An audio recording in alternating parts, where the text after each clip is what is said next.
नमस्कार, आप देख रहे हैं F9 न्यूज। मैं हूं अशोक मिश्रा। दक्षिण पूर्व मध्य रेलवे भारत के 17 रेलवे जोनों में से एक है, जिसका मुख्यालय बिलासपुर में है।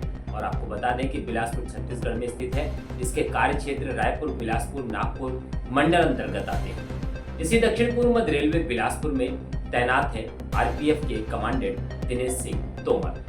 इनके बारे में जितना बोला जाए वह कम है।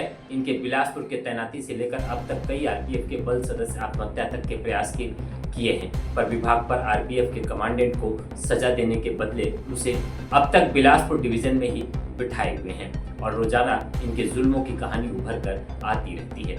बीते दिनों एक महिला आरपीएफ के बल सदस्य को दिनेश सिंह तोमर कमांडेंट बिलासपुर ने सार्वजनिक तौर पर इतना भला बुरा सुनाया कि वह महिला आरपीएफ की बल सदस्य का ब्रेन हेमरेज हो गया। आनंद फानंद में बेहतर इलाज के लिए उस महिला बल सदस्य को चांपा से रायपुर भेजा गया। बता दें कि आरपीएफ बिलासपुर कमांडेंट बहुत ही बदतमीज किस्म के इंसान है। इन्हें पुरुष तो क्या, महिला आरपीएफ के बल सदस्य के साथ भी बात करने की तमीज नहीं है।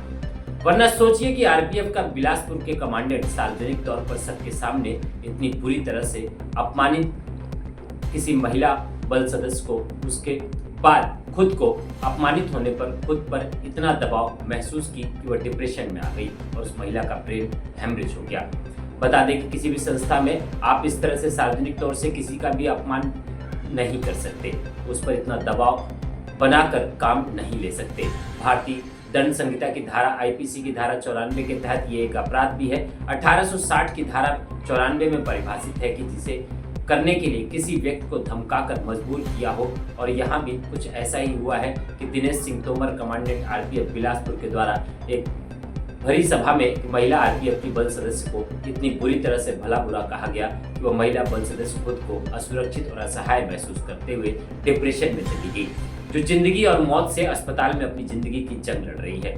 ऐसे आरपीएफ के कमांडेंट के विरुद्ध न्याय संगत जो भी कानून की नजरों में गुनाह किए हैं, मुकदमे दर्ज कर उन्हें दंडित किए जाए, तभी ये चाइनीज अधिकारी बाज आएंगे। यह कहना गलत नहीं होगा कि डीजी आरपीएफ मनोज यादव का इन पर शायद पकड़ ढीली पड़ गई है, तभी इनको डीजी आरपीएफ का खौफ नहीं है। वैसे तो नौकरशाह ये भी हैं, मालिक तो नहीं। अपने नौकर के जब चाहे मारे, जब चाहे काम पर रखें, जब चाहे काम से बाहर निकाल दें।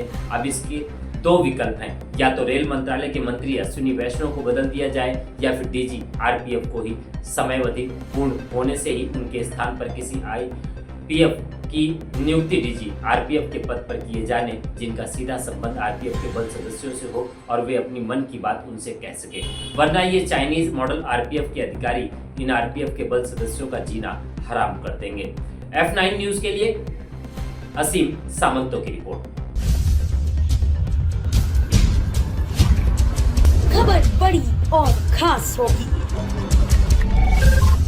असल वजह की तलाश होगी, दुनिया भर के हर गांव, शहर, गली, मोहल्ले पर नजर हमारी होगी। खुलेंगी पर्दें, जहन में उठे हर सवाल की बात होगी। हर वो जवाब जो है आपके लिए जरूरी, जिम्मेदारी हमारी होगी। हमारी खबरों में कुछ हटकर होगी बात। देखिए